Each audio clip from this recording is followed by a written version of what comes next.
Boa noite. Boa noite, sejam todos bem-vindos ao nosso aulão do dia 22 de abril. Esse aulão ele vai ajudar tanto a galera que vai fazer a prova de Búzios, quanto a galera que vai fazer a prova de Campos dos Goytacazes. Vai te ajudar na discursiva, porque as questões te trazem aí um banco de ideias, palavras para a discursiva. Então, além das questões objetivas, a gente vai conversar um pouco sobre as questões discursivas. E você não vai fazer prova domingo, também serve para você, porque vão trazer questões básicas aí de todas as provas de magistério. Então, vamos lá. Galera, a qualquer momento, tá? Vocês podem abrir o microfone, perguntar e também perguntar pelo chat, ok? Então, vamos lá. Maravilha. Eu espero que todo mundo tenha feito a atividade. O pessoal vai entrando aos poucos. Muita gente trabalhou hoje. Tem alguém aqui, eu acredito que não, que nunca teve aula comigo? Eu acho que todo mundo já é de casa, né? O pessoal vai entrando aí aos poucos e bora lá. Vou compartilhar aqui o material com vocês, o material da aula de hoje. Então, vamos lá. Todo mundo está vendo o material, o simulado? Sinalizem para mim, por favor, se vocês estão vendo a questão um. Sim, Sim? Maravilha. E todo mundo me ouve bem? Está bem? Está tudo bem? Tudo bem? Arleide, Daniel, todo mundo? Ok. sim, ouvindo. Então vamos lá. Primeira questão. Eu vou corrigindo questão por questão. Quem estava na aula de ontem, mais ou menos como foi a aula de ontem, e a gente vai comentando. E essas questões que eu trouxe para hoje, a gente pode colher, né? Imagina que a discursiva a gente precisa com uma cestinha de palavras, como se essas palavras fossem frutas. A gente vai colher muitas ideias para começar, para fazer a introdução, para trazer uma conclusão, para trazer uma ideia. Então, os enunciados e as questões foram pensados para trabalhar tanto as questões objetivas quanto as questões discursivas. Então, vamos lá. A professora que acredita saber como melhor ensinar já domina o método. Então vamos lá. Eu sou uma professora que eu já sei como ensinar, eu já domino o método, eu me limito a planejar ou executar, né? Planejar e executar aquilo que eu já planejo sempre. Não fico buscando explicações para o sucesso de uns e o fracasso de outro. Por que esse se deu bem? Por que aquele não está atingindo? Não, eu sei trabalhar, eu tenho os meus métodos, eu vou lá e dou minha aula como eu sempre dei e não fico me preocupando. Se o aluno teve sucesso ou fracasso, eu vou lá e faço o meu como eu sempre fiz. Me limito a aprovar os que têm uma boa nota, que aprendeu o que eu ensinei. E aqueles que não aprenderam o que eu ensinei, né? Não posso fazer nada. Então, essa professora se limitando a aprovar os que revelaram ter aprendido o que ela ensinou e reprovar os que não mostram ter aprendido o que ela ensinou. Decididamente, nada aprendeu ao ensinar. Ou seja, a questão está dizendo que essa professora, decididamente, né, não aprendeu. Baseando-se nessa concepção de ensino-aprendizagem, depreende-se que a prática docente crítica. Opa, eu não quero saber se essa professora está certa, se essa professora está errada. Eu não quero saber nada dessa professora aí. Eu quero saber em que consiste uma prática docente, uma prática de um professor crítico. Um professor crítico é o que se pode dizer dessa professora aí? Essa professora que faz sempre a mesma coisa, o que ela aprendeu, eu já sei tudo, sempre dei aula assim, vou continuar dando aula assim, e vamos que vamos, quem aprendeu, aprendeu, quem não aprendeu, problema seu. É uma pessoa crítica, que pensa e reflete, Não, ela está fazendo. Então, não. lembra, quem estava na aula ontem, que eu falei que muitas das vezes a gente pode ir direto para a pergunta. A pergunta não tem nada a ver com aquela professora lá. Ele está fazendo uma crítica a ela, né? Mas a questão quer saber que a prática do professor crítico é o quê? O que que vocês marcaram aí na um? Bora, gente, eu quero ouvir vocês. Letra E envolve um movimento dinâmico entre o fazer e o pensar sobre o fazer? Exatamente. Eu sempre dei aula assim. Mas será que está certo eu continuar Hum. dando aula assim? Será que o que eu faço tem a ver com o meu aluno? Tem a ver com o grupo que eu estou esse ano? Será que a mesma maneira que eu trabalho na mentoria é a mesma maneira que eu trabalho no presencial? É a mesma maneira que eu trabalharia numa turma de edital aberto com prova perto? Será que a mesma aula que eu dou hoje, vamos supor, para uma turma de segundo ano do ensino fundamental, é a mesma aula que eu dava há 10 anos atrás, há 20 anos atrás? Gente, olha quanta coisa mudou, a tecnologia está aí. A criança de 10 anos atrás nada tem a ver com a criança de hoje, né? São outros anseios. Então, uma prática docente crítica, se na sua discursiva perguntar, né? Ou uma questão objetiva como essa, sobre uma prática docente crítica, ou seja, é refletir, é um movimento dinâmico e constante entre pensar antes de fazer e pensar depois do que você fez. Eu dei a minha aula assim. Bom, vou pensar sobre a aula que eu dei hoje. Será que foi legal? Teve algum ponto que não foi? O que que eu posso fazer para melhorar? Né? Então eu penso antes de fazer e reflito também do que eu fiz, a respeito do que eu fiz. Então, letra E, número um, letra E. Beleza? Alguma dúvida? Então vamos lá passar para a seguinte. Não, não. Beleza.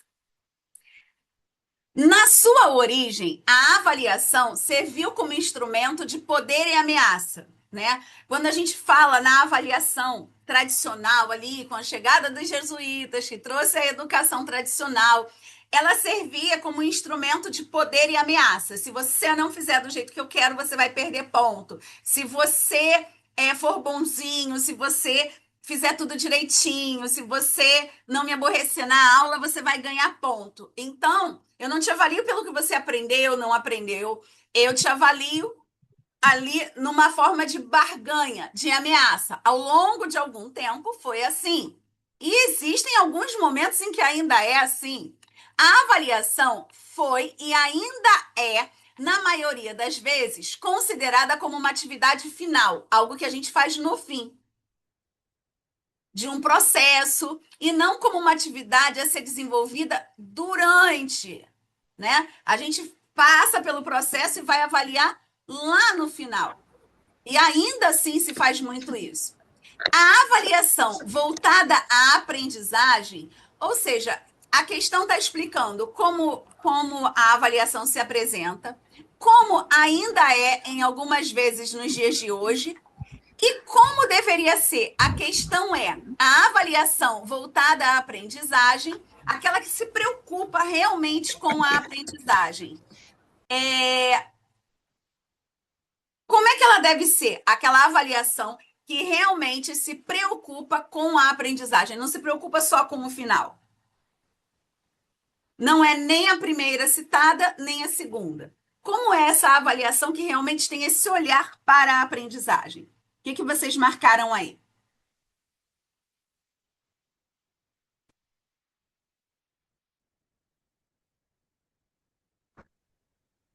Letra C? Letra C, né? Então, se na sua discursiva vier falando sobre a questão da avaliação, né? Muito, ao longo de muito tempo, a avaliação, olha, dá uma introdução boa aqui, hein? Se a discursiva vinha falando sobre avaliação, que ao longo do tempo, né, na origem ali da avaliação, ela serviu como instrumento de poder e ameaça. E ainda hoje, na maioria das vezes, é considerada somente como algo para fazer no final. Portanto, a avaliação da aprendizagem, a avaliação que tem foco na aprendizagem, é a letra D, ou a letra C, né? Ela verifica as dificuldades que os alunos apresentam para planejar intervenções. Opa, eu planejei a minha aula. Só que, por exemplo, a Andrea, a Simone e o Davi não conseguiram pegar bem questões sobre currículo oculto. Então, eu preciso refazer essa aula de uma outra maneira que eu alcance eles. Refazer essa aula de uma outra maneira, com outra metodologia, com outro tipo de questões, para que eu consiga alcançar a todos, tá? Por que não pode ser AB?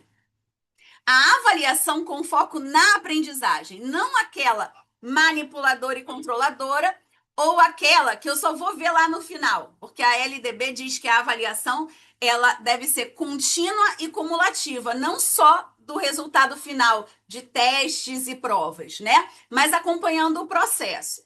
Então, vamos ver qual é o erro da B. Examina o conhecimento pelo aluno para, dessa forma, prosseguir o processo de aprendizado ou encaminhar o aluno para a recuperação paralela. Ou seja, eu foquei no final. Eu vou examinar o conhecimento aprendido, examinar no sentido, né, de ver se ele conseguiu ou não. Mas eu não pensei em uma forma de intervir, de fazer uma intervenção. Ah, aprendeu, aprendeu. Não aprendeu, vai para a recuperação. E entre esse aprender e a recuperação? Não teve nenhuma intercorrência? Não tem um olhar significativo, uma escuta sensível para tentar intervir antes dessa recuperação, antes do processo final? Muitas das vezes a gente responde com base na nossa experiência. E muitas das vezes a nossa experiência de sala de aula nos leva para a letra B. Mas o principal aí caminho da avaliação voltada à aprendizagem, a avaliação, né, formativa ou processual. Eu vou verificar as dificuldades que os alunos apresentam por terem atingido parcialmente ou não terem atingido os objetivos. E vou planejar intervenções. Por quê? Quando eu avalio o aluno, enquanto docente, enquanto professora, eu também estou me avaliando. Quando eu aponto um dedo para o aluno, ó, tem mais 3 dedinhos apontados para mim e um, ó, dizendo que Deus está vendo. Então, se o aluno não foi tão bem, talvez a minha metodologia não tenha abraçado a todos. Então, eu preciso rever, eu preciso intervir para que esse aluno possa chegar mais próximo possível dos objetivos. Alguma dúvida aqui na 2? Então, 1E, 2C. Galera, podem interromper a qualquer momento, tá bom? Galera que está chegando aí depois, sejam bem-vindos.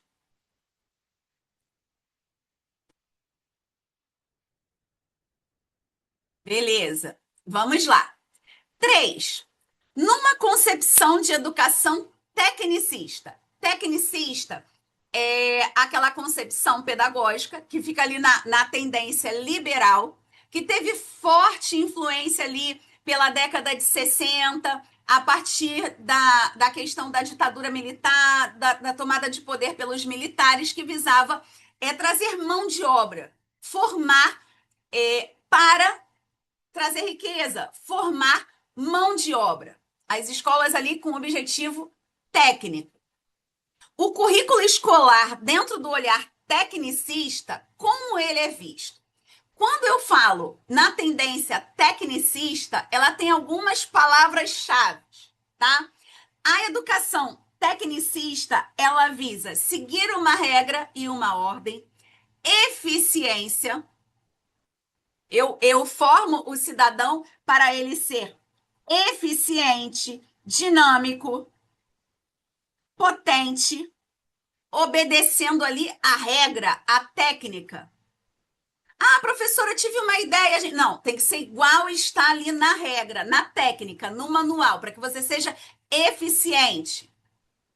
E aí, o que que vocês marcaram aí na 3?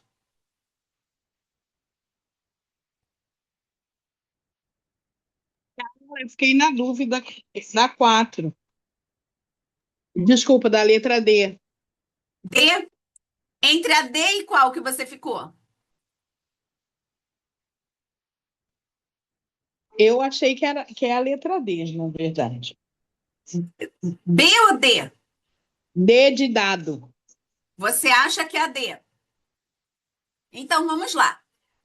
O currículo escolar é visto como um instrumento para educar o indivíduo, segundo as suas potencialidades e aptidões, induzindo aos alunos a uma sequência eficiente de conhecimento. Então, é um currículo que busca eficiência, pessoas eficientes para produzir, instrumento para educar o indivíduo segundo potencialidades e aptidões, de acordo ali com a tendência liberal, que visa manter a ordem vigente, cada um sendo melhor de acordo com as suas aptidões, introduzindo o aluno em uma sequência.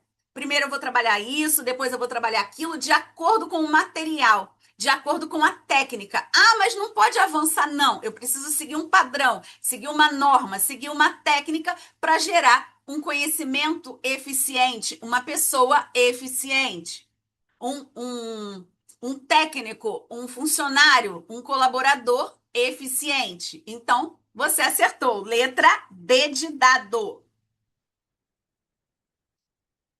Vamos lá. Os teóricos críticos. Nós temos as teorias do currículo tradicional, crítica e pós-crítica. O tradicional é centrado no professor, manda quem pode, obedece quem tem juízo. O aluno, ele é passivo, ele vai memorizar, decorar e ele não tem vez de fala. Na tendência crítica do currículo, foca nas questões sociais.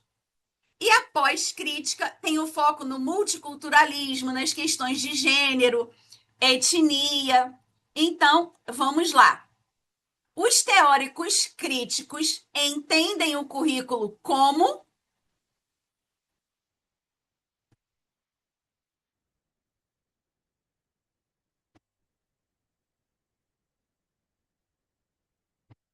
E aí?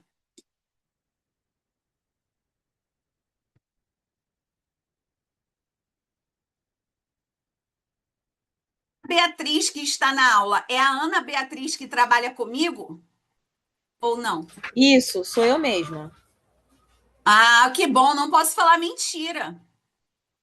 Cadê minha filha pedagógica? Não veio, né? Ela não entrou, não entrou. Vai ver só, vai ver. Não vou levar mais sucata para ela. Então vamos lá, galera. Os teóricos críticos entendem o currículo como o quê? Seria a letra C, Catiúcia? Tu tá calma, Catiúcia, tu tá calma. Então vamos lá. 4. Os planos pedagógicos, vamos lá, não estou dando a resposta, eu estou indo pelo que vocês estão colocando no chat para mim, tá? Vamos lá. O olhar crítico. Letra C. Os planos pedagógicos elaborados pelos professores da unidade escolar em concordância com as determinações da Secretaria de Educação. Um currículo crítico é visto como plano pedagógico elaborado pelos professores e concordando com a Secretaria de Educação. Isso é um currículo crítico? Somente a relação entre professores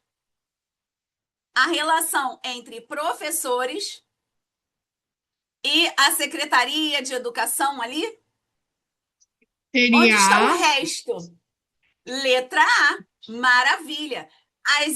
experiências escolares. Então, com uma visão crítica de currículo, um currículo crítico, ele vai ter um olhar para as experiências escolares que se desdobram em torno do conhecimento, em meio a relações sociais que contribuem para a construção da identidade dos estudantes.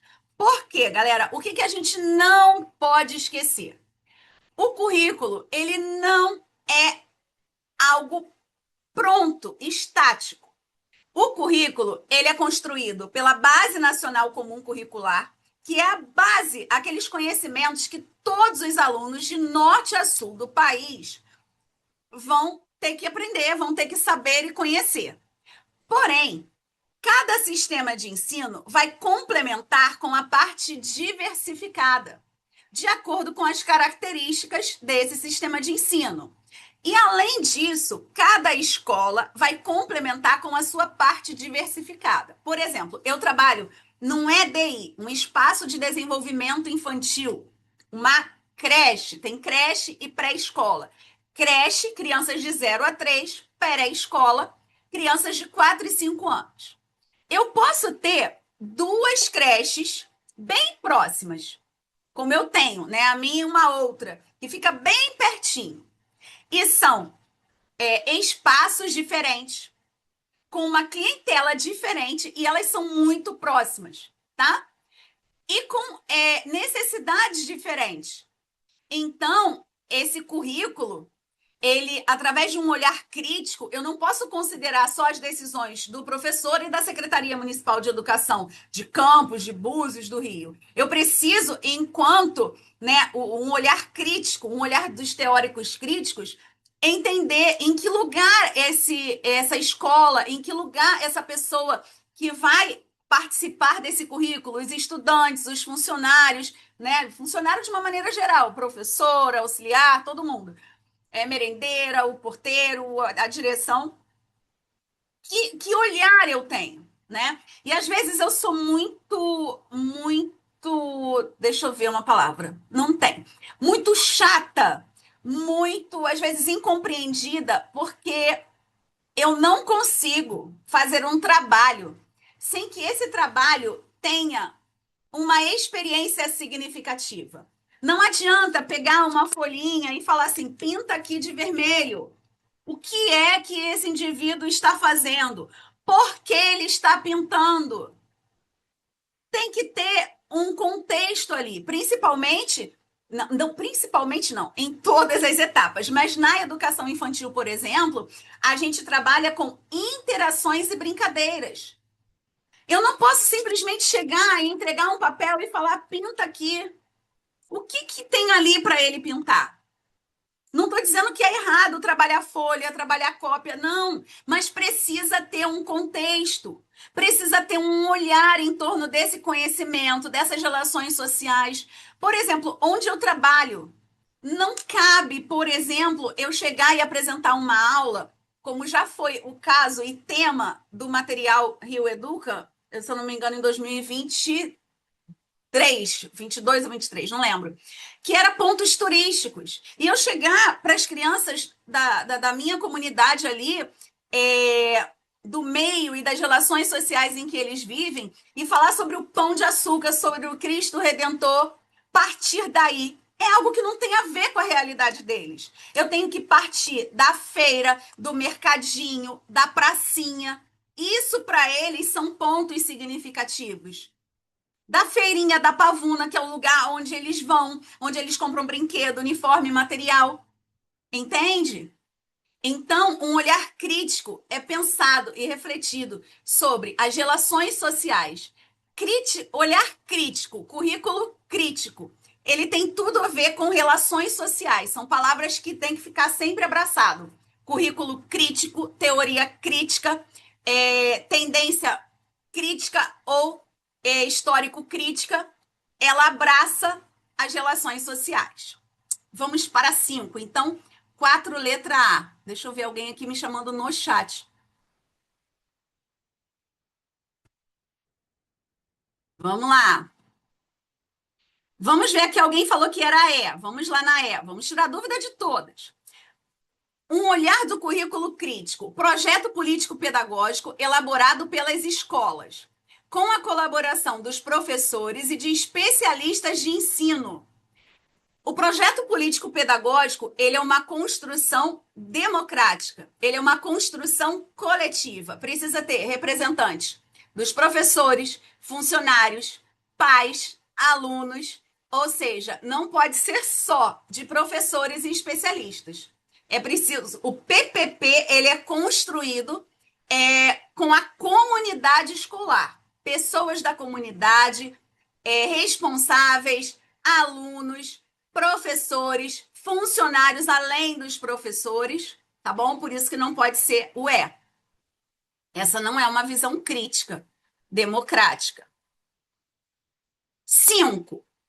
Para compreender a escola, é preciso recorrer ao sentido amplo da palavra cultura, isto é, o conjunto de costumes, dos modos de viver, de vestir e maneiras de pensar, das expressões de linguagem, dos valores, das várias origens dos alunos. Opa! Definiu cultura aí. Se perguntar o que é cultura, na sua discursiva já dá para abraçar essa questão aí. Betânia está nervosa. Calma, Betânia. Vamos lá. Então, até agora, a questão só definiu o conceito de cultura. Agora vem a pergunta. Consequentemente, a escola, para ser bem-sucedida, para compreender a escola, é preciso entender o que é cultura. E, consequentemente, a escola, para ser bem-sucedida, precisa o quê? Na 5.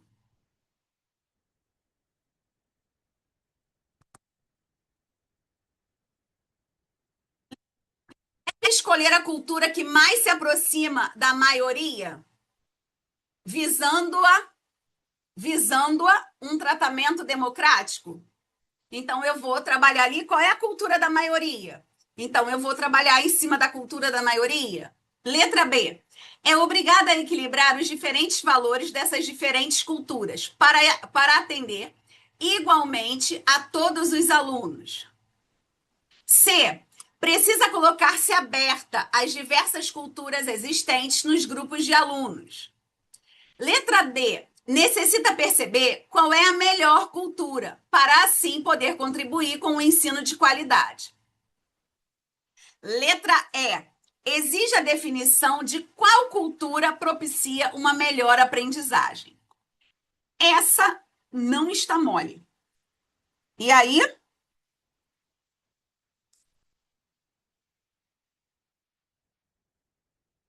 Deixa eu ver aqui que o pessoal está me falando. Vocês são muito engraçadas. Ah, vamos lá. Deve escolher a cultura que mais se aproxima da maioria? Então, eu vou escolher uma cultura e trabalhar essa? Não. Precisa colocar-se aberta às diversas culturas existentes no grupo de alunos. Eu não vou acolher uma única cultura. Eu vou respeitar a cultura do grupo. E aí alguém me perguntou assim, mas professora, por que não pode ser a B? Por quê? Vamos lá. É obrigada a equilibrar os diferentes valores dessas diferentes culturas para atender igualmente a todos os alunos. Cada aluno tem uma necessidade diferente. Galera, presta atenção. Uma escola, tá? Uma escola inclusiva, e eu não estou falando de educação especial. Eu estou falando que toda escola deve ser inclusiva. Uma escola aberta a todos os tipos de pessoas e culturas, tá? E numa escola que está aberta a todos os tipos de pessoas e culturas, não tem como atender igualmente todos os alunos. Eu vou atender, tá? De acordo com a necessidade deles. Então, eu preciso de equidade. Cada um vai ser tratado de acordo com a sua necessidade. Porque quando eu trato todos os alunos iguais, da mesma maneira, sem respeitar as necessidades, eu não estou sendo inclusiva. Uma escola inclusiva, ela abraça todos os alunos e vai tratar cada um de acordo com a sua necessidade. Isso é impossível. Gente, foca em mim. A nossa realidade nem sempre é como os autores querem. A gente precisa responder na prova aquilo que os autores dizem. A prática nem sempre tem a ver com a prova. Embora, no meu fazer pedagógico, eu tente estar mais próximo possível, tá? Mas nem sempre. Então, cuidado quando você for responder questões de você não focar na sua prática, no que os seus colegas fazem, tá? Atenção, é o que os autores querem, o que está na lei. Então, na 5, o gabarito, letra C. Precisa colocar-se aberta às diversas culturas existentes nos grupos de alunos. Vamos para 6. Opa, marcou aqui, mas não é isso não. Para que se efetive o direito à educação, não basta apenas investir no acesso à escola, porque a LDB fala de acesso e permanência, tá? A LDB estabelece que o ensino deve ser ministrado com base nos princípios de igualdade de condições para acesso e permanência. Ou seja, todo mundo tem acesso, mas será que todo mundo que efetiva a matrícula consegue permanecer? Se morar muito longe, não tiver transporte, não consegue. Se não tiver uma alimentação adequada, vai evadir, vai embora.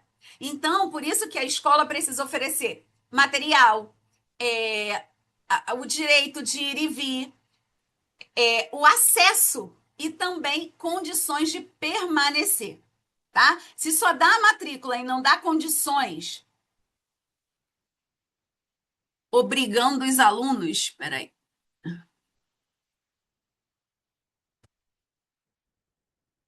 Se eu não entendi essa questão do obrigando os alunos. Então, é preciso ter acesso e permanência, condições de entrar e permanecer, tá? Para que isso se efetive, a escola deve se pautar em um ensino para que o aluno entre e permaneça.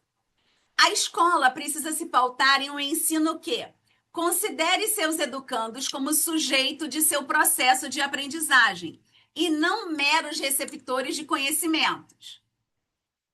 Beleza. Promova a participação, estimulando, né, que todos falem, que todos dêem a sua opinião. Posso até estar errada, mas eu tenho o direito de falar e questionar.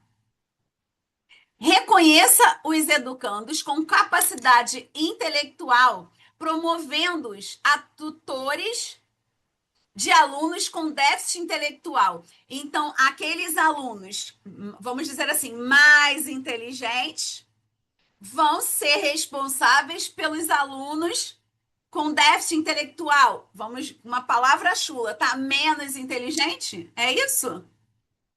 É? Será? Que estimule o respeito à diversidade e rejeite qualquer forma de discriminação? Beleza. Que auxilie o aluno na busca de sua autoconstrução e de seu modo de estar na vida, mediante aprendizagens bem-sucedidas. Muito bem, você acertou, você conseguiu. Como é que a gente pode usar isso na prática? Você errou. Como é que a gente pode melhorar? Né? Opa. Então. Ah, tá, entendi, Catiúcia. É letra D, né? A 3 está errada. Então, na 6, letra D. A 1, a 2, a 4 e a 5, verdadeiras. E a 3, né? Então, os que sabem mais vão ser tutores dos que sabem menos. Existem saberes diferentes. Às vezes, uma criança não sabe pegar no lápis. Às vezes, uma criança não sabe nem para onde está indo, tá completamente perdida. Mas ela tem outros saberes, né? E o que está, de repente, numa posição de saber mais, vai ter a responsabilidade do outro que está em processo, que está em desenvolvimento? Não, e a gente nunca deve. Em uma avaliação, quando a gente está fazendo um relatório, né? Quando a gente está falando sobre algum aluno, a gente nunca, gente, guarda isso para a vida. A turma toda já consegue ir ao banheiro sozinho, porém fulano não consegue. A gente nunca pode comparar, um aluno com outro, uma turma com outra, um aluno com um grupo. Cada um é único. Então, fulano está em desenvolvimento na autonomia de ir ao banheiro. Mas eu não preciso comparar ele com ninguém, porque talvez ele não consiga ir ao banheiro, mas ele coma sozinho. Talvez aquele que vai ao banheiro não consegue botar uma agenda na mochila, tá? Então, a gente não pode nunca, nunca, nunca comparar um aluno com o outro. Ah, esse sabe mais, esse sabe menos, esse é bom, esse é ruim. A gente faz, faz. A gente fala, fala, mas é errado, ok? Vamos lá. 7. Gente, se eu estiver rápida demais, porque eu sou um ser humano acelerado, vocês falam, professora, para, volta, tá? Grita aí. Qual das infâncias existe para os meninos trabalhadores das olarias, das carvoarias e tantos outros trabalhos desumanos, quando estamos vivendo em plena revolução tecnológica? Uma saída importante no enfrentamento dessa questão é a escola. A criança que frequenta a escola, que visão ela vai ter sobre essa questão dela trabalhar? A criança, né, que está na escola. A criança ou adolescente ali que está na escola e que vive essa questão do trabalho desumano. O que a escola pode trazer para ele? Ou deveria trazer, né?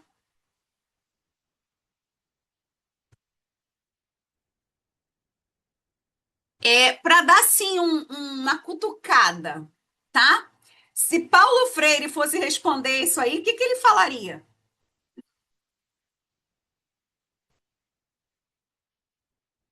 Eu dei a resposta, né? Assim não dá. Isso, Betânia, letra E. A partir do momento que ele está na escola, ele vai ter acesso à informação e o ensino e poderá, portanto, né, ter a compreensão de que ele está sendo explorado e lutar contra essa situação. A partir do momento que eu tenho conhecimento, eu consigo me libertar daquilo que está me explorando, me oprimindo. Gente, uma coisa que eu falo sempre nas minhas aulas. Eu não trabalho por amor. Eu trabalho por dinheiro, por condições dignas e luto pelos meus direitos. Agora, existe uma diferença. Eu trabalho com amor. Em tudo que eu faço, eu coloco amor. E é diferente. Muita gente tem o hábito de dizer: ah, o professor trabalha por amor, ele levou a tampinha por amor, ele trabalha com amor, né? A gente, nem todo mundo, mas quando a gente trabalha com amor, as coisas fluem. Mas a gente, assim como esses alunos aqui, a gente precisa entender e lutar contra qualquer tipo de exploração e fazer com que os nossos alunos entendam quando eles estão sendo explorados e para que eles lutem contra essa situação, né? Mostrar que existem possibilidades. E assim como a gente também deve lutar por condições dignas. Ah, eu trabalho por amor. Não, eu não trabalho por amor, não. Sem dinheirinho lá na conta, como é que eu vou trabalhar? Como é que eu vou ter condições? Não consigo nem chegar no trabalho. Mas em tudo que eu faço, vocês podem ter certeza que eu faço com muito amor, mas não por amor, tá? E a gente possa entender isso. Porque se for só por amor, sem dinheirinho, como é que a gente chega no trabalho, gente? Né? Não dá. A escola é um dos grandes agentes formadores e transformadores de mentalidade. Imagina você começar uma discursiva assim, minha gente. Olha que coisa linda! A escola é um dos grandes agentes formadores e transformadores de mentalidade. O preconceito de gênero, que gera discriminação e violência contra as mulheres, se expressa no ambiente educacional de várias maneiras, como conteúdos discriminatórios, imagem estereotipada da mulher, que são reproduzidos em materiais didáticos e paradidáticos em diferentes espaços e contextos educacionais. Por exemplo, quando a gente está lá trabalhando num livro de história ou um outro livro, que vai mostrar ali homens e mulheres. Normalmente o homem está sempre trabalhando. A mulher é aquela que está cozinhando. Vamos fazer lembrancinha do Dia dos Pais. O pai ganha calculadora, chaveiro, a mãe ganha avental, pano de prato. A gente coloca sempre essa mulher num lugar, né? E ao longo do tempo, no material didático, cor de mulher. Então, quando a gente fala em preconceito de gênero, pessoal, gênero masculino, gênero feminino, ao longo, da história, né, sempre houve o preconceito de gênero. E aí fala, mas meu Deus, a professora está falando de gênero na escola, é uma pervertida. Gente, o preconceito de gênero, ele existe desde que o mundo é mundo. A mulher é colocada como inferior. Antes a mulher não votava, a mulher não podia estudar, a mulher não podia escolher o marido, a mulher tinha que se submeter, a mulher apanhava, a mulher não tinha direito a nada. Então, né, o preconceito de gênero que gera discriminação e violência contra as mulheres se expressa no ambiente educacional de várias maneiras. No material, nas imagens estereotipadas, nas festividades que a gente faz, que são ainda reproduzidas em material didático e paradidático em diferentes espaços e contextos educacionais. Para a inversão desse quadro, é preciso o quê? O que a gente pode fazer, né, dentro da escola para acabar com essa estereotipia? Ah, vamos fazer uma oficina de bordar pano de prato, só mulher. Vamos fazer uma oficina de construir objetos com madeira, só os homens. Peraí. O homem não pode bordar e a mulher não pode construir um objeto de madeira? O que a gente pode fazer aí? Na questão 8, o que vocês colocaram?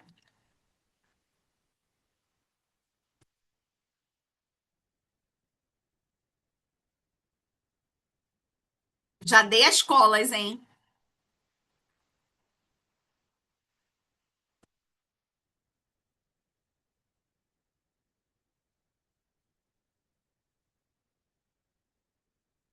Não, Catiúcia, por amor ao dinheiro também não, mas eu amo. Trabalho por dinheiro e com amor. Mas o dinheiro, gente, sem dinheiro dá não. Então vamos lá. Acha que é D? Vamos lá, Ana. Será? 1. Ampliar e melhorar a qualidade no atendimento educacional, incluindo a valorização profissional dessa parcela da população. A mulher, ela nem sempre está em casa. E o fato da mulher estar em casa não quer dizer que ela não trabalhe. Gente, eu acho que eu trabalho muito mais quando eu estou em casa do que quando eu estou no ED. 2. Aumentar as taxas de matrícula feminina em todos os níveis e modalidades de ensino. Beleza? Definir profissões tipicamente femininas e tipicamente masculinas na organização da educação superior. Determinada faculdade para homens e determinada para mulher. Né? Pedagogia só para mulher. Direito só para homem. Joga fora essa 3 aí, a Ana Beatriz acertou. Letra D. Promover ações afirmativas. Maravilha. Então, letra D. A 3 está fora. Agora, eu vou ler uma coisa assim. Quando eu li essa questão, eu fiquei chocada. Que vontade de bater na pessoa que falou isso, mas não podemos bater em ninguém, tá, gente? Eu sinto vontade o tempo todo no meu trabalho, mas a gente não pode bater. Senão a gente vai preso, perde o réu primário, e agora quem tem nível superior não tem mais sala especial, então não vamos bater em ninguém. Não temos problema nenhum de racismo aqui. Eu, por exemplo, ao entrar na sala de aula, trato todos os meus alunos como se fossem brancos. Depoimentos como esse confirmam o quê? Não deu. Vocês sentiram mesmo que eu senti assim um ranço, uma raiva, um negócio ruim?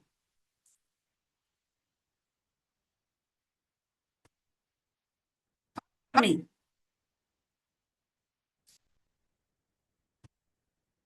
E aí, A9? Horrível, né, Catiúcia? Horrível. E aí, depoimentos como este confirmam o quê?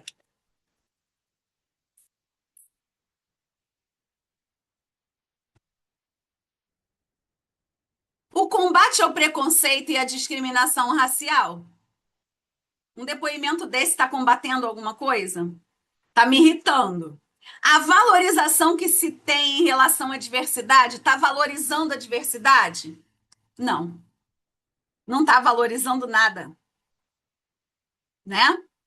É o complexo, variado e conflituoso cenário cultural em que a escola está imersa. Então, um comentário desse, né, confirma aí o complexo, variado e conflituoso cenário cultural em que a escola está imersa.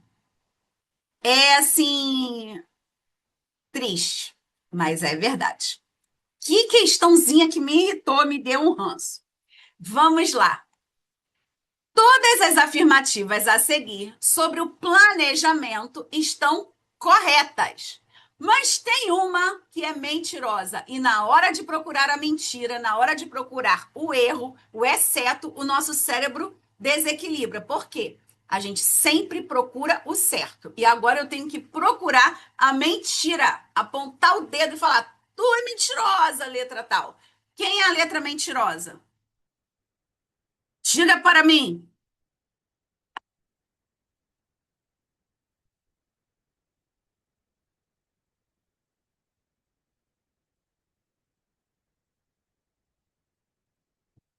Pô, porque ninguém quer falar comigo.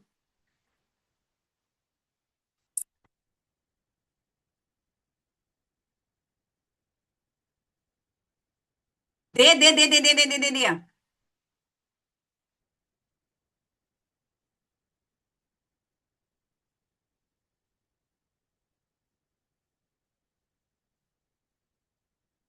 Então, né? Letra D. Eu já comentei uma outra questão parecida com essa. Esse apenas aqui fez ficar errado, tá? Planejar é um ato conjunto que envolve a troca de informação entre professores e a direção? Também. Entre professores, a direção. Mas esse apenas, porque envolve muito mais do que isso, como eu já falei, né? Envolve a comunidade escolar, envolve os alunos, mas envolve professores e direção também. Mas esse apenas é que fez ficar errado. Então, a mentira, mentirosa, mentiruda, a dona barata da história é a letra D. É mentira da letra D. Certo e errado. Professora, eu não vou fazer prova para a CESP porque você está falando isso, porque isso nos ajuda a resolver questões de verdadeiro ou falso. A eficiência. Eficiência é uma palavra que me remete a quê? Que será? Vamos lá. Eficiência é a busca aí do tecnicismo, tá? Eficiência está ligada ao tecnicismo, dependendo do contexto. Então, à luz da concepção crítica de currículo e de construção do conhecimento, a eficiência é a diretriz que conduz todo o planejamento da organização do trabalho pedagógico. Eu foco na eficiência? Errado. Eu foco no percurso, no trajeto. A eficiência, né, o sucesso, se eu pegar essa palavra eficiência e colocar como sucesso, como atingir os objetivos, ela é uma consequência de um processo, tá? Quando eu sigo a eficiência como meu principal objetivo, eu não estou aí dentro de uma concepção crítica. Eu estou focada no tecnicismo que está morando na tendência liberal. E a tendência liberal é, ó, boquinha fechada, não quer crítica, não pode reclamar. Assim, ó. Então está errado.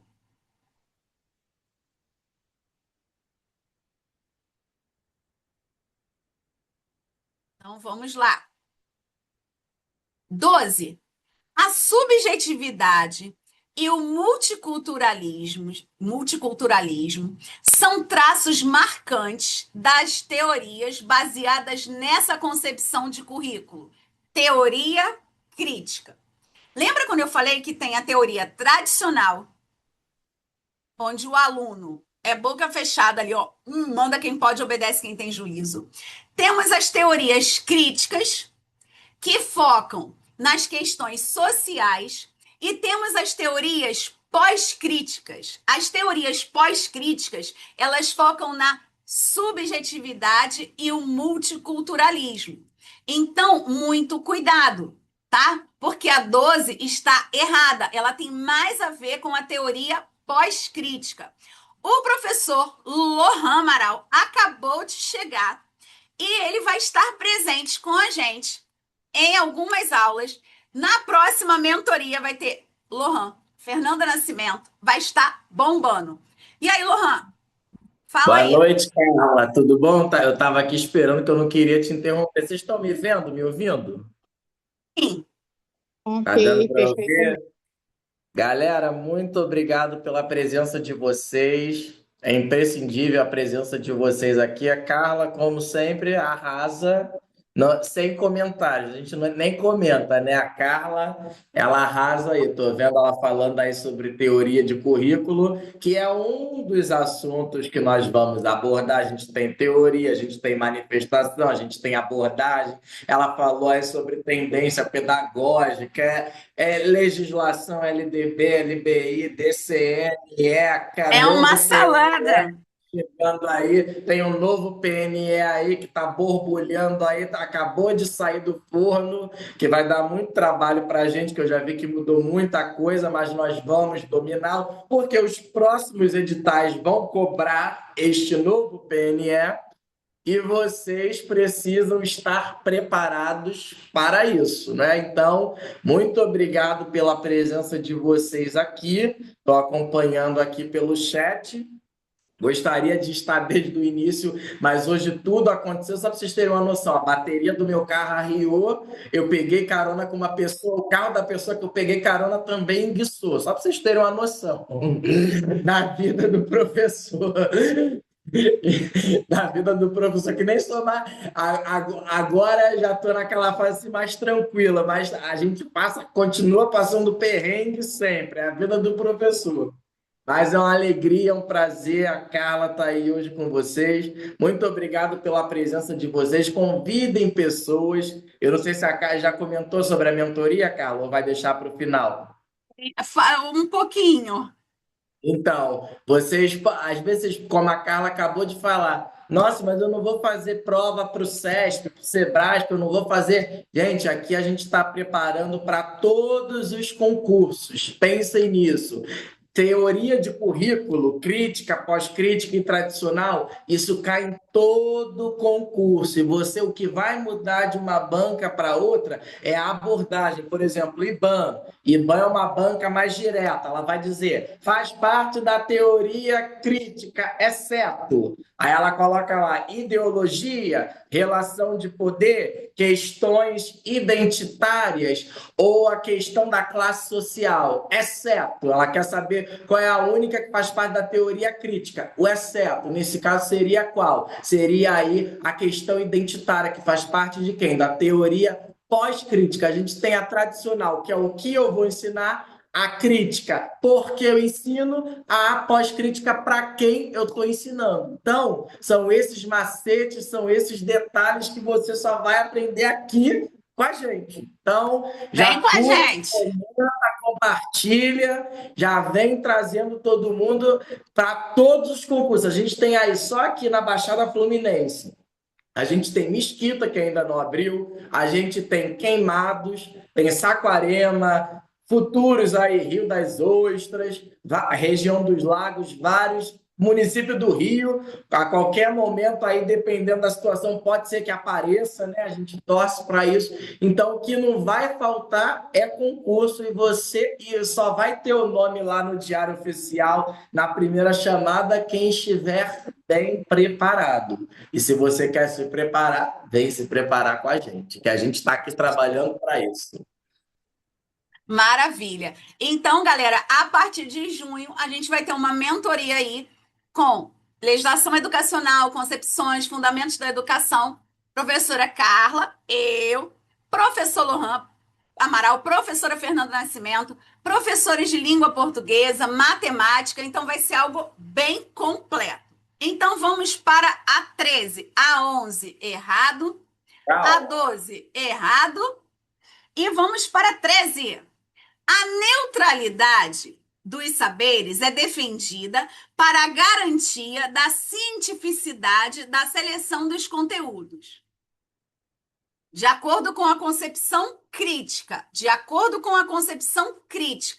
a neutralidade dos saberes é defendida para a garantia da cientificidade da seleção dos conteúdos. Não tem nenhuma intenção, é neutro.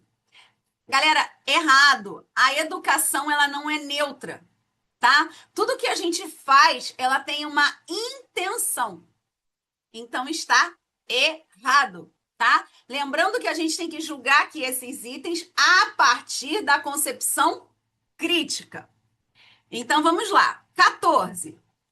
De acordo com a concepção crítica, a análise das relações sociais de produção na busca da emancipação e da libertação das classes sociais direciona a organização curricular. E aí? E aí?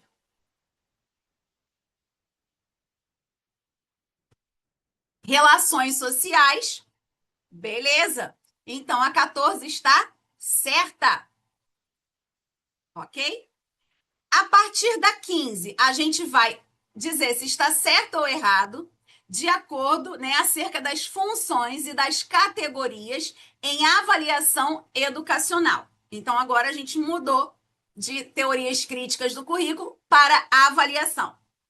A função classificatória tem o propósito de identificar as causas de repetidas dificuldades na aprendizagem. A função classificatória, ela se preocupa com o percurso. Por que o aluno errou? Qual é a dificuldade? Não, né? A classificatória, ela só quer o resultado, o final. O que vai buscar aí as causas, que vai fazer a sondagem, sondar o porquê isso, o porquê aquilo, é, no caso, a avaliação diagnóstica, onde eu vou sondar, pesquisar, ok? 16. Vou deixar vocês responderem a 16. A avaliação escolar ocorre sempre de forma clara, em função da necessidade de registro dos resultados. Eu tenho que registrar, botar ali no boletim. E essa avaliação, ela sempre acontece de forma clara, explícita, em função da necessidade desse registro. Se está no boletim é porque algo está claro, explícito, explicado. Vamos lá. 14, certo. 15, errado. E 16, errado. Nem sempre, só porque é registrado, porque está no boletim, essa avaliação é clara, é explícita. Poxa, por que meu filho tirou 8? Ele era tão bem, falava tão bem, fazia todos os trabalhos, mas na prova ele tirou uma nota baixa, mas não considerou todo, né? Então, nem sempre, só porque é registrado, tem ali num site, num boletim, tem uma nota escrita, esse processo nem sempre é claro. E aqui está dizendo que é sempre de forma explícita, clara, que todos entendem. Então, por isso está errado. 17. A avaliação formativa, também conhecida como processual, ela acompanha o processo. A avaliação formativa tem a finalidade, né, o objetivo de proporcionar informações sobre o desenvolvimento de um processo educativo para os envolvidos. 17. Certinho, maravilhoso, né? Aí se pedir para você falar na discursiva sobre avaliação formativa. Tem a finalidade, tem o objetivo de trazer informações sobre o desenvolvimento desse processo de aprender, né, de pesquisar para os envolvidos, aluno, professor. Galera, deixa eu falar aqui uma coisa importante sobre discursiva e educação infantil.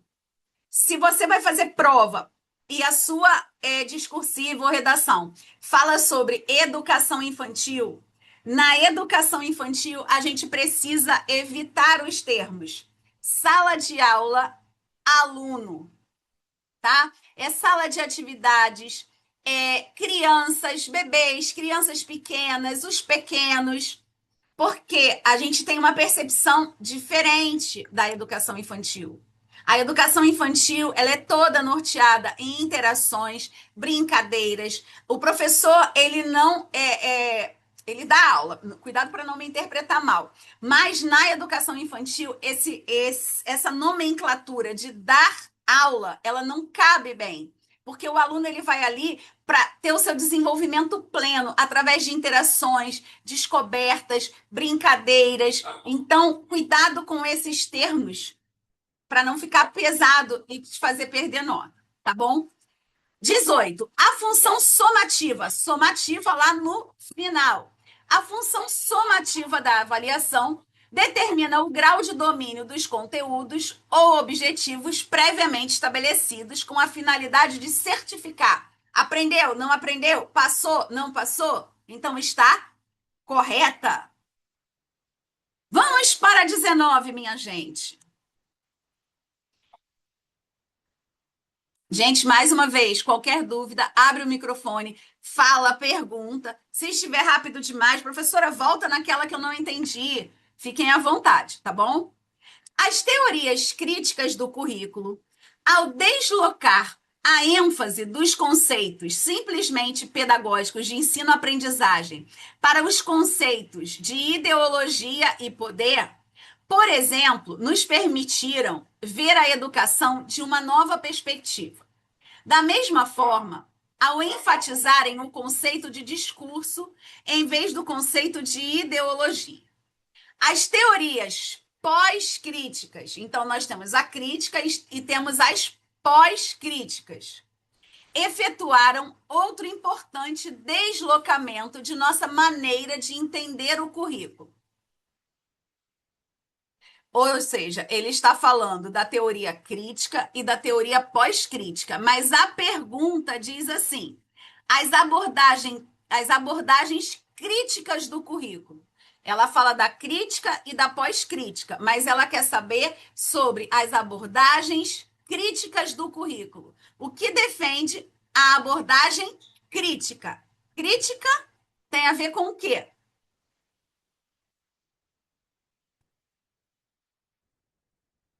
Palavrinha, quando eu falo crítica, eu olho relações sociais, né? As teorias críticas do currículo defendem que o currículo oculto é aquilo que está subentendido.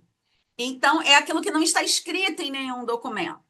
O currículo oculto reflete as relações sociais de poder que formam os sujeitos e revela os processos por trás do currículo explícito, né? Aquele currículo claro ali. Então, o currículo oculto é aquilo que não está escrito, mas a gente consegue perceber, é aquilo que está subentendido dentro deste olhar. A questão 20, a gente precisa olhar o desenho e o texto. Então, vamos lá. Cada um ali está pensando de um jeito, de uma maneira. Por exemplo, se eu pergunto para vocês assim: olha, galera, eu estou em Copacabana. Qual é a melhor maneira de eu chegar na Barra? Cada um aqui, de acordo com o seu conhecimento, pode me dar um trajeto diferente. O que não quer dizer que os trajetos sejam errados. Eles são trajetos diferentes. Resposta da 19 é a letra A. Então, a professora ali, né? Cada um tem um ponto de vista diferente, uma resposta diferente. E ela está ali botando todo mundo pensando igual, pensando dentro do mesmo quadradinho, pensando da mesma forma. Então, vamos lá. Analisamos a charge e vamos lá. Não esqueçamos que os padrões de funcionamento da escolarização tendem à homogeneização, ou seja, deixar todo mundo igual, pensando igual, fazendo igual. A escola tem sido e é um mecanismo de normatização, botando norma em tudo. Todo mundo tem que ser assim, fazer assim, porque sempre foi assim, porque antes era assim e vamos continuar assim. Síndrome de Gabriela, eu nasci assim, vou crescer assim. A escola tem se configurado em sua ideologia e em seus usos organizativos e pedagógicos como instrumento de homogeneização e de assimilação de uma cultura dominante. É assim porque sempre foi assim, porque eu queria assim, porque disse que era assim. O currículo e os novos mapas políticos e culturais, né? Vem aí de onde tirou. Então, agora vamos para a pergunta. As críticas de Gimeno Sacristã e da Charge indicam um desafio à educação. Nós precisamos desafiar essa educação. Nós precisamos entender. E qual é esse desafio aí?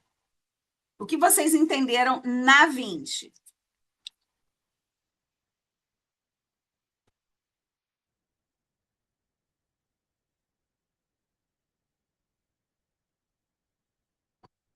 De desafio. Copa tá suja.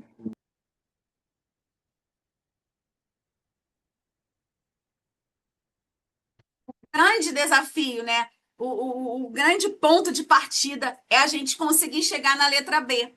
A valorização de diferentes identidades culturais proposta pela educação intercultural, né? De várias culturas. Então, o nosso grande desafio é valorizar. O nosso grande desafio é a letra B, a valorização das diferentes identidades culturais propostas pela educação intercultural. Vamos lá. Deixa eu só interromper aqui. Alguém me perguntando no chat.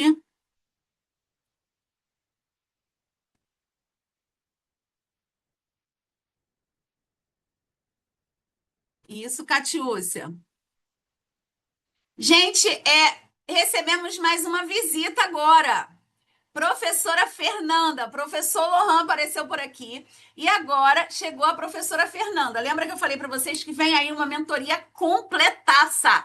Professora eu mesma, Carla Viana, que vocês já conhecem, professora Fernanda Nascimento, professor Lohan Amaral. Vamos ter professora de matemática, de língua portuguesa. Vai ser uma maravilha. E aí, Fernanda, fala com a gente. E aí, pessoal, cheguei do trabalho, tô acabada, cansada, mas estou aqui para dar um recado para vocês. Estamos montando esse projeto de mentoria, que vai ser um projeto onde a gente tenta alinhar ali o currículo, o edital do concurso, trazendo dicas, estratégias de como vocês podem estar estudando. E nós vamos trazer esse projeto totalmente online, justamente para atender você, como eu, como Carla, né, como Lohan, que trabalha, que tem filho, que tem que dar conta de um monte de coisa e só tem o horário da noite para poder se organizar e estudar. Então, pensando em vocês, que é o grande desafio do nosso público do magistério. Nós estamos montando esse desafio e nós contamos com a ajuda de vocês, porque sem a ajuda de vocês, nós não iremos conseguir, tá? Então, a gente depois vai estar divulgando para vocês, divulguem nas redes sociais, divulguem para os amigos, que a proposta é estratégia, qualidade e também um valor que vocês consigam pagar. Então, sempre vai ser pensando ali no valor que caiba também no bolso de vocês, tá bom? E é isso. Obrigada, Fernanda. Então, galera, vamos lá. Eu me perdi, 21, né? Então, fizemos a 20. Não, fizemos a 20. Fizemos. Valorização das diferentes identidades culturais proposta pela educação intercultural. Então, bora lá. 21. Galera, depois eu vou colocar no grupo para vocês e para quem chegou depois ou para quem vai assistir gravado, eu vou colocar o gabarito das questões, o vídeo gravadinho lá direitinho, tá bom? E uma proposta de discursiva respondida. Não se desesperem. A professora Carla ama trabalhar mesmo? Eu amo trabalhar, mas tem que receber também, né? Amo trabalhar. De verdade, gente. Olha, pode parecer loucura, mas assim, o meu dia a dia é tão corrido, A minha vida com as crianças, né, de 7h30 às 3h30, é uma correria absurda, ainda mais agora que eu não estou com uma turma. Eu estou desenvolvendo um trabalho assim, só pego turma da pré-escola cada dia da semana com uma turma, uma coisa doida da vida. Mas o momento em que eu estou aqui com vocês, ou quando eu estou lá no RC, no para passar em outros cursos presenciais, ou quando eu estou aqui online, é um momento, assim, que eu me dedico de corpo e alma, que eu estou aqui falando com vocês, pensando na maneira que eu posso falar melhor para que vocês consigam lembrar na hora de um simulado, na hora da prova. E aí, ó, os meus problemas vão embora. Eu não consigo pensar em mais nada a não ser trazer algo que possa agregar na vida de vocês. Então, assim, pode parecer loucura, mas esse momento aqui com vocês chega a ser um momento de lazer, por mais absurdo. Uma aula dessa, gente, para ficar pronta, elaborar questões, ela leva tipo 4 horas para ficar pronta. Não é só pegar lá, eu tenho que pensar, analisar as questões. Mas esse momento aqui da troca, desse nosso bate-papo, é muito bom. Então, depois, quem quiser saber sobre a mentoria, eu vou botar tudo direitinho. Mas as aulas, para quem nunca assistiu, para quem não conhece, as aulas acontecem assim, a gente trocando. Ai, professora, eu fiquei com vergonha de perguntar. Aí me chama no privado e pergunta, e eu tiro dúvida. Ai, professora, hoje eu tô triste, eu não tô conseguindo estudar, eu briguei. Gente, a gente troca tanto e é tão legal a gente se ajudar, a gente ter um momento assim para dedicar para nós, para nossa vida, porque quando a gente está aqui estudando e quando eu estou trabalhando com vocês, eu também estou aprendendo, é um momento que a gente tira para a gente, né, Matheus? Então, como eu sempre falo, a pessoa mais importante da sua vida tem que ser você. Seja o amor da sua vida, né? Não estou aqui fazendo proselitismo ou pregando nenhum tipo de religião, eu só estou falando naquilo que eu acredito, né? Quando tem lá os mandamentos que diz amar o teu próximo como a ti mesmo. Não diz amar o seu próximo mais do que a você. Então, primeiro eu tenho que me amar, me respeitar, entender o que é bom para mim. O não, o sim para o outro não pode ser um não para mim. Então, eu tenho que estar em primeiro lugar.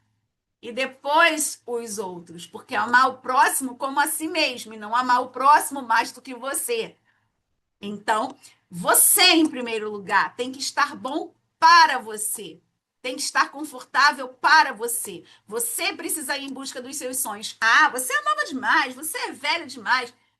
Não importa. Não deixe que ninguém diminua os seus sonhos ou te impeça de realizar. Então, vamos lá, chega de filosofar. Tá vendo? Matheus, que tirou minha atenção. Se eu sou casada, eu já fui. Já fui casada, hoje não mais. Olha, vocês me matam de vergonha. Tchau, Matheus, deixa eu trabalhar. Dentro da escola, a elaboração coletiva do PPP é a oportunidade para se iniciar o processo de gestão democrática. O PPP não deve ser um discurso vazio, devendo representar a realidade escolar, suas características, qualidades e desafios, oportunizando a gestão democrática. Olha, bonito falar isso numa discursiva, hein? E aí a questão vem perguntando, o que é gestão democrática? Gestão democrática é uma gestão que faz o quê? Diga para mim.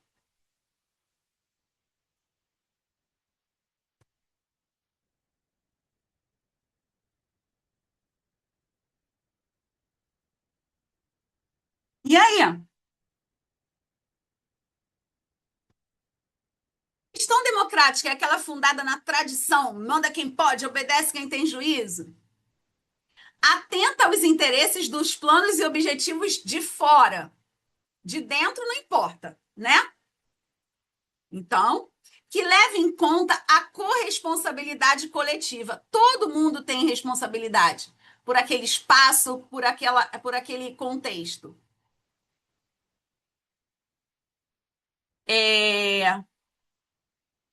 Que alguém perdeu a questão 21, D de dado.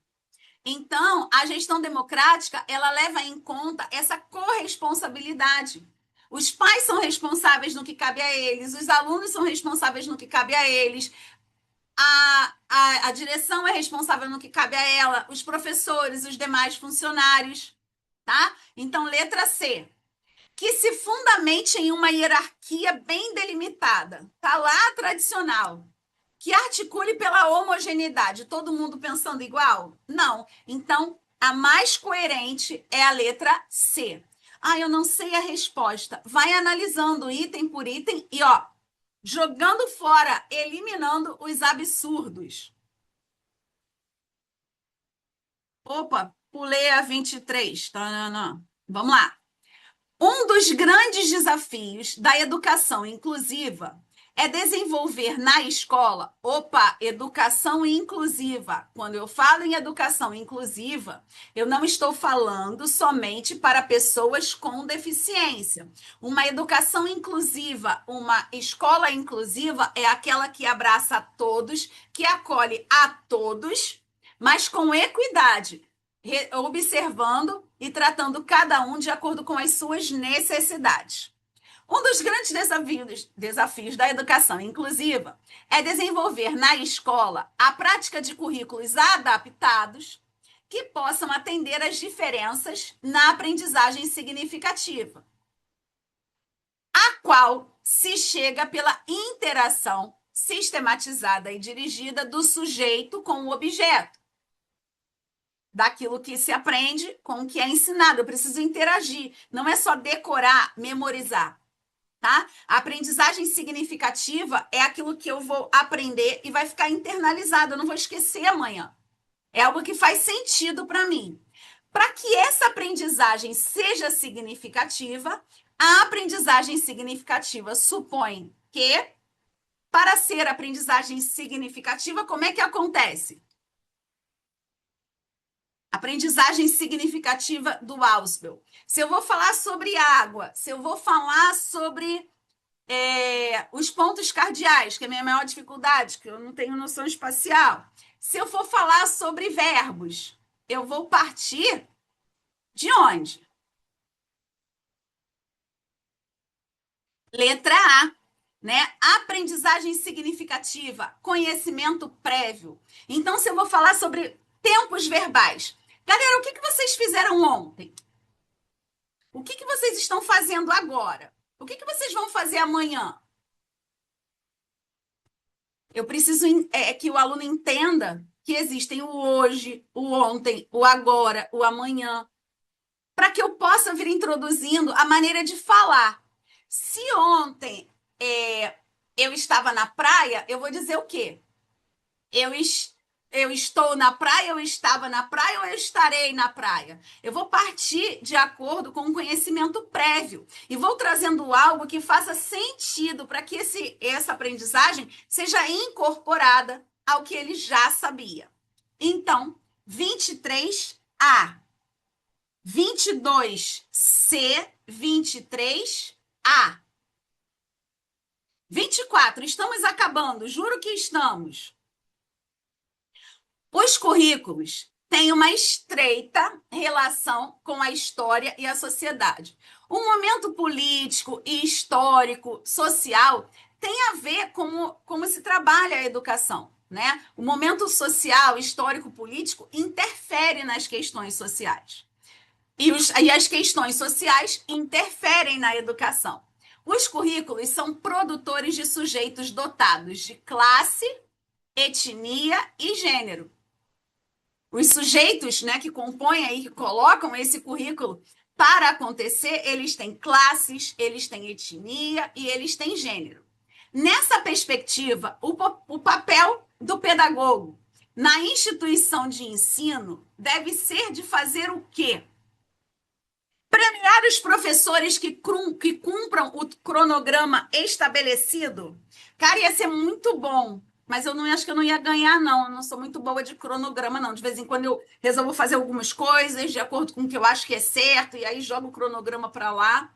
Separar os alunos pela diferença em ritmo de aprendizagem. Os que aprendem rápido ficam nessa sala, os mais devagar vão ficar nessa sala aqui, e aqueles que não aprendem nada vão ficar em outro. Treinar os professores segundo, aula padrão. Todo mundo vai dar aula igualzinho. Ah, legal. Essa aqui não acontece onde eu trabalho. Incrementar a competição entre as diferentes disciplinas do currículo. Vamos lá, vamos ver quem é melhor. São os professores de matemática, são os professores de ciências, são os professores de língua portuguesa. Promover a discussão docente, a discussão de professores, sobre o significado dos conteúdos do currículo. Aquele conteúdo que está no currículo, que significado ele tem para esses alunos, para esse contexto, para essa escola? Então, 24, gabarito, letra E de escolinha. 26. Reconhecendo o currículo como coração que faz pulsar o trabalho pedagógico e a sua multidimensionalidade. Ou seja, o currículo ele tem várias dimensões, ele tem várias dinâmicas, tá? E ligando aí o trabalho pedagógico, o currículo e o PPP. Deve se constituir, exceto... Opa, ligou a sirene. Na 25, a gente vai procurar a mentira. Qual é a mentira na 25? Digam para mim. Todo mundo ficou quieto de repente? Deixa eu ver se tem alguém aqui ainda nessa aula. Ah, bem. E aí?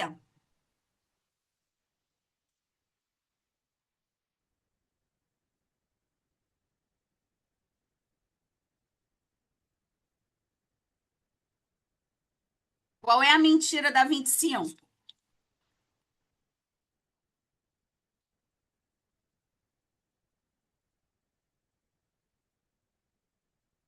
Mentira da 25. Letra C. Todas estão certas, menos a letra C. Eu tenho que desvincular a educação escolar, o trabalho e as práticas sociais. Uma não tem nada a ver com a outra.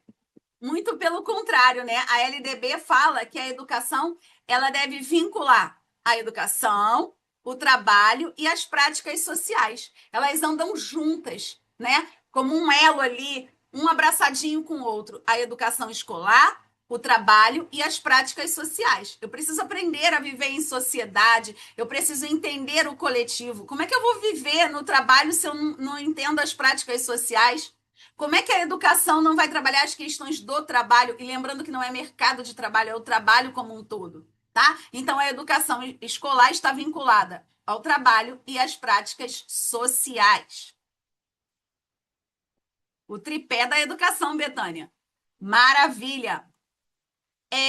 26. 26 também quer saber da mentira. Assinale a mentira sobre diversidade na escola.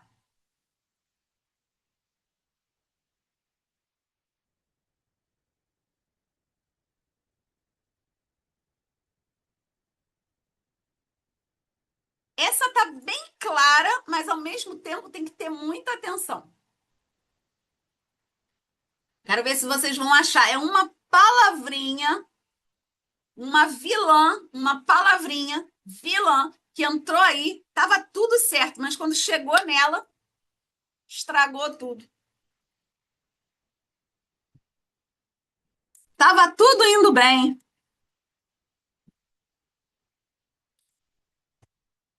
Letra B, né? A palavrinha combatida, ó. Todas estão certas e vocês podem usar na discursiva. Mas vamos olhar a B. Na escola, onde a diversidade está presente diretamente naqueles que constituem a comunidade, essa presença tem sido apresentada, divulgada e combatida. Nós vamos combater a presença dessa diversidade? Nada de diversidade, é todo mundo igual, vamos combater. Não dá, né, minha gente? Então, estava tudo certo. Quando chegou na combatida, errou. E às vezes a gente pensa assim, nossa, mas não pode ser que tenham questões fáceis assim na prova. Tem, gente, são todas questões de prova. Só que às vezes a gente fica assim, não, tá fácil demais, tá muito na cara. Não, não, não, não, não. Não pode ser isso. E a gente cisma de achar cabelo em ovo. Então vamos lá, galera, está acabando. Está acabando. De acordo com a LDB, a educação básica tem por finalidade desenvolver o educando, que é o foco aí da educação infantil, assegurar-lhe formação indispensável para o exercício da cidadania, foco aí do fundamental, e fornecer-lhes meio para progredir no trabalho. Não tem a palavra mercado aí, tá? É trabalho. E em estudos posteriores. Ok. E aí a pergunta é, e tem um monte de gente que erra aqui. Ó, senhor, a educação básica é composta por... Vamos lá. Nós temos a educação, temos 2 níveis. Eu não posso falar quais são os níveis, senão eu dou a resposta. Um dos níveis é a educação básica. O que engloba a educação básica? Quais são as etapas da educação básica?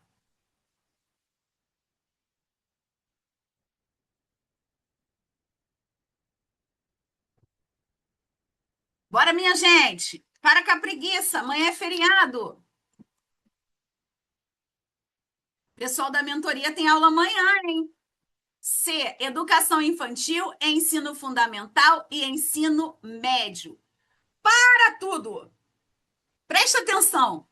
Se eu falar educação básica obrigatória, eu não falo que a primeira etapa é o infantil, tá? Eu falo que a primeira etapa é a pré-escola. A educação básica é composta por educação infantil, ensino fundamental e ensino médio. O ensino superior, não. Ele é um outro nível, tá? São 2 níveis, educação básica e ensino superior. Etapas da educação básica.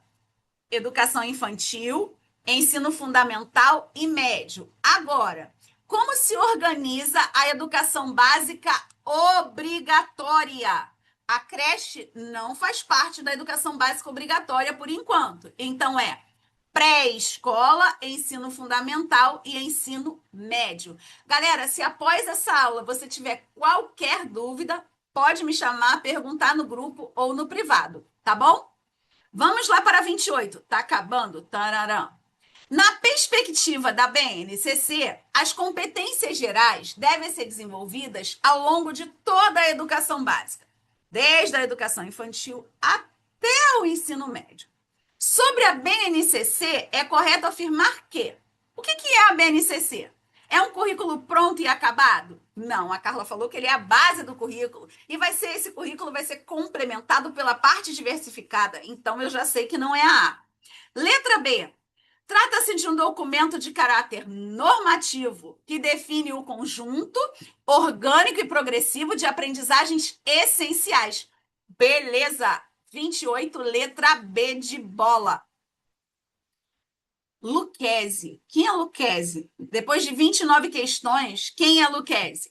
Lucchesi define a avaliação da aprendizagem como um ato amoroso, mas que exige um rigor técnico. Eu não posso ser só amorzinho, eu tenho que ter técnica, eu preciso saber o que eu estou fazendo, por que eu estou fazendo, para que eu estou fazendo. Para esse autor, a avaliação ocorre durante um processo de ensino, visando identificar dificuldades e reorientar o trabalho docente.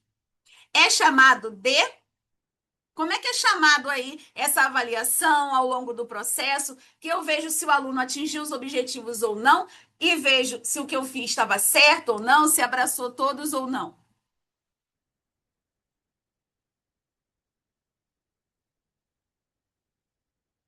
Você arrasou, letra C. C, Catiúcia aí, ó, a galera indo de C, maravilhosos. 30, tá acabando. ECA. O Estatuto da Criança e do Adolescente estabelece que é dever da família, da comunidade, da sociedade em geral e do poder público assegurar com absoluta prioridade a efetivação dos direitos referentes à vida, à saúde, à alimentação e à educação. Galera, vamos prestar atenção aqui. Para a prova e para a vida. O que acontece na casa do vizinho não é problema meu. O que acontece no shopping com uma criança não é problema meu. Mentira! Porque você pode ser indiciado por omissão quando você viu e não fez nada. Então, o ECA diz que é dever da família, da comunidade, da sociedade em geral e do poder público assegurar com absoluta prioridade a efetivação dos direitos da criança e do adolescente.